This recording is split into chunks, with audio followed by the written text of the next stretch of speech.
Hey, SongTown. Marty, What's up? someone suggested that we go on AI, go on ChatGPT and ask it about the best episodes that we should create for songwriting. Because magically ChatGPT knows more about songwriting subjects than you and I do. Mm-hmm. And so I just picked one that it spit back at me. All right. Revealing the secret keys of songwriting success. Whoa. The secret keys. This was the best one. So immediately I thought of Marty and Clay walking through the Amazon jungles, the rainforests, battling the weather, the elements, the terrain, Eating random mushrooms we find along the way. capturing snakes with our bare hands, all to dig up and reveal the secrets of songwriting success. The Holy Grail. Anyway, I thought it was a close enough thing that we could talk about, what does it mean to be successful as a songwriter? And it made me think of some advice I got early on. I was trying to be an aspiring songwriter, and they came and spoke to my school, Berkeley in Boston, and I went up to him afterwards and I was like, yeah, how do I, get in writing rooms with people like you? And he goes, the secret to the music business is that writers and artists tend to move up together. So his advice to me, and I've carried this with me my whole career, it's worked for me, is that you have to find the best writers around you on your level and write the best songs you can, and you'll move up together. Yeah. I wrote my first publishing company. I wrote for George Strait for 3 years. I never got to write with George Strait. I wrote for his publishing company. Mm-hmm. I never got to write with Aaron Barker, who was there, who, was his main writer, because I was just starting out, Eventually, I got to write with people after I kind of moved up the food chain a little bit. We see it all the time in SongTown. People are like, how can I get in the room to write with you? Or how can I get in the room to write with Kenny Chesney or whoever? And it's just not the way the music business works, right? I mean, I don't know anyone that started out at the top. Yeah. Well, I think of songwriting too as kind of like tennis. Like if I'm playing tennis with Roger Federer, neither of us are going to have fun because I won't even see the ball when it goes by me. Right. And I can't ever hit it back to him, And it's kind of like that if you get ahead of yourself and you get into a room where somebody's way down the road from you, it's going to be challenging and not fun probably for either person. Yeah. And it may wind up that the other person's writing up the whole song by themselves. It just can be a weird dynamic. But like you said, you and I have both got a circle of people that we came up with, and I got my first publishing deal by writing with a guy who had nothing going on. Yep. And then, 6 or 8 months down the road, he got offered a publishing deal. That publisher got to hear our music, liked what we did, and so eventually he signed me too, So it was not that all of a sudden I'm writing with this big hit writer, just I'm writing with another schmuck like me that has nothing going on, and something happened for him that was good for me, and it kind of elevated both of us, Yeah, Rusty Gaston was talking at one of our writing retreats, and he was talking to all the writers there, and they were asking him, well, how does someone get signed with a big publisher like you? And his response was, I find all my writers because they are writing with the current writers I have. And my current writer says, you really got to check this person out. They're incredible. Mm-hmm. And that's how he finds new people. Yeah. So to me, that says a couple of things. You're going to move up, like you described. Your buddy got a publishing deal. Then you got a publishing deal. You're going to move up that way. But on the, the other side of it is when you're writing, you're not writing alone. You're co-writing. And, we have great writers in SongTown that go, well, what does it take to be, to get a publishing deal with Vibe City or whoever in town? And they write good songs, but they're not co-writing with anyone. And to me, you're really doing yourself a disservice, because once you co-write, if I co-write with two other people, you and say Jason Duke, now we've got 3 song pluggers pitching that song. If none of us have a deal, like you said, if Jason gets a deal, then all of a sudden you and I might get a deal. So, it's just co-writing is going to triple from a writing standpoint. It's fun to co-write with people, but from a business standpoint, you're just going to network in a much bigger fashion. Yeah, I had a guy one time that was a worship ministry intern at our church, and he asked me one day if I'd go to lunch with him. He said, I'm a songwriter, I'd like to pick your brain. So we go to lunch, and really he had one question, and he just said it this plainly. He was like, what I want to know is, how can I go back to Iowa, or wherever it was he was from, work as a worship minister, send in songs, and have hits like you? And I just sat there in stunned silence a little bit, and I said, don't you think if it was that easy, I would be on an island somewhere? And I just said, you can't. The answer to your question is you can't. Yeah, well, I think the big thing there is he wanted the music business to conform and work the way that he wanted it to work for him. Right. And it really doesn't ever go the way that you think it should go. Yeah. So you've got to be the one willing to conform and make concessions and work. You can't expect the whole business to go, oh, this guy's way over here. Let's just move over there where he is and start, doing business over there. It's not going to happen. Yeah. My first publisher was talking to a guy one time who kind of had that attitude, and he goes, son, Nashville didn't send for you. And his point was, you're trying to get into a business that didn't invite you to come. Right.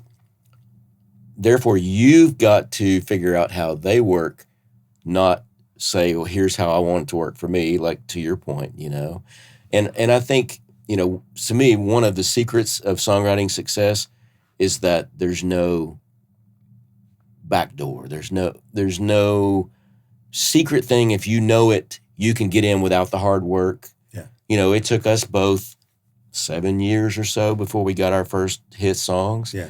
7 years after we started doing it full time. That we had many years before where we were writing songs, but then when we were fortunate to get publishing deals and do it that way, yeah. So I think that's one big thing people need to understand. If you want to be successful, there's things you can learn, and we teach people things that can shorten the learning curve for you, avoid mistakes that we made, and all that kind of stuff. But at the end of the day, there's not a secret handshake that gets you in to be a successful songwriter. Right. It's putting in the work. It's learning your craft. Just like any kind of artist. One time, my son went to Belmont University, and he was in the music business program. And at his freshman orientation, this woman raised her hand, and she said, now, if my daughter majors in songwriting at Belmont, she's guaranteed a slot on Music Row, right? And the school administrator was like, whoa, time out. No. And he's it's not like going to med school. His response, well, even in go to med school, you're not guaranteed a spot at St. Jude's. Or a thriving practice. Yeah, exactly. And his response was, an art degree doesn't guarantee you a spot at the Louvre. Right. You've got to work your way from the art degree to the Louvre. Yeah. And it's the same thing with songwriting. At the end of the day, you've got to work your way into those co-writes that you want to get into. You've got to earn your way. And I did that sometimes by coming in with a great idea.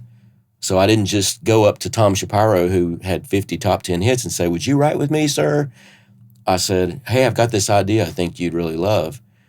And if he liked it, he would write it with me. Right. And so I'm earning my way into that room. I'm not just asking for a handout. Yeah. And you said that the first time you threw out an idea to him, he's like, I don't know if I would say that. And you said, yeah, but would a woman say that? Or what was the story? Oh, the idea was a better idea. And that God made a man, then he had a better idea, and he made a woman. And he said, I don't know if I believe that's true. And I said, do you believe you could make money saying that? And he goes, I do believe that. Because women will love that idea. Yeah. And that's what, touching your audience and making them feel good is part of it. So you just wrote it for money. Well, no, I think we wrote it because it puts a woman on a pedestal, which many songs do, and I think with all the things women have to face in this world today, putting them on a pedestal at times is a good thing. Yeah, absolutely.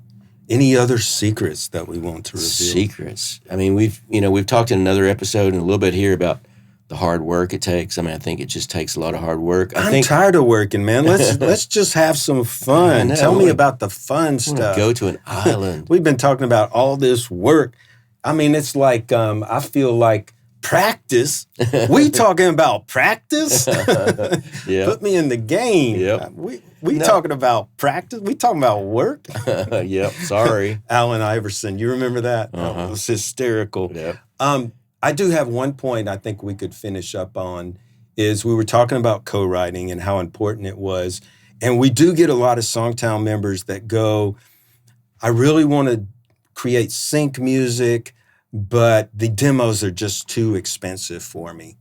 And so talk a little bit about your approach, how you put together teams of writers, of 2 or 3 people in a writing room that help you with that situation. So you're not spending out just constant dollars for demos. And yeah.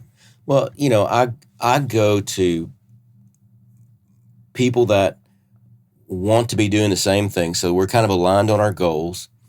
And I say, okay, here's what I bring to the table. I've got 25 years of songwriting experience. I've got a lot of connections. I can pitch my own stuff. I've got admin support. So I'm bringing all that. I've got a sync rep or I've got a plugger or whatever. I need a great singer and I need production. Right. So you write the words, the singer can handle melody and vocals, and then you have a track person that can put together a track and produce the final master. Yeah. And so typically the way it works, we'll write the song together and they have input on the lyrics and I have input on the melody or the track. We do it all together, and then the track person does the track, the singer sings it. Then it's kind of up to me, and so I do all the admin on it. I get it sent off to the sync rep and all the different forms that they need and all those kind of things. And then every day when I get briefs, I'm going, hey, this song would work for that brief. So I'm doing a lot of stuff on the back end to try to get that song recorded. And it keeps any of us from they don't have to hire a sync rep. Right. And I don't have to hire out production or a vocal. And hopefully together we're creating better songs than any of us would create on our own. I know I'm getting a better song by doing that than I would be if I wrote it by myself, And so I think that's one thing we preach all the time in SongTown is like there's so many people in our community and outside of it that do the things you don't do well. Right. That you just need to find people to work with and create these teams that give you the outcome that you need, that give you the final product that you can pitch for country or you can pitch for sync or pop or whatever genre you're writing in. Yeah, and everybody's not like you and comes with a sync rep. So there are things you can do. I mean, even in SongTown, we have our sync edge group where you work every month with the sync rep. So there are ways to get your songs to sync reps and get your songs pitched and placed. And we have a lot of SongTown members that are getting songs in movies and TV shows and ads. So it's not impossible. But I think the big thing I wanted to stress was if you join a community like SongTown, you have access to people that are like-minded, that want the same things you want. So you can find singers, you can find melody people, you can find lyric people, and building your team. That's the way to, keep you from having to spend a fortune hiring someone to do the things that you don't do well. Yeah, absolutely. Yeah. So the secrets are hard work. I'll throw in one more thing. Be open-minded. Have fun. Be open to change. Yeah, have fun. Be open to change. If things are not working, mix things up a little bit. Change up your teams or listen to some more modern music in the era that you're, trying to write in, and that kind of thing. All those things are going to get you farther down the road than trying to find some secret that's going to unlock the Holy Grail, Exactly. Hey, guys, it's been fun. Thanks to our sponsor, Sweetwater, for helping us through the years with our gear in our studios. Great musical instrument company. Check them out. Check out songtown.com. We help you write your best songs. Once you're writing your best songs, we can get you connected to the industry. And we'd love to see you in the members area. Cheers. Take care.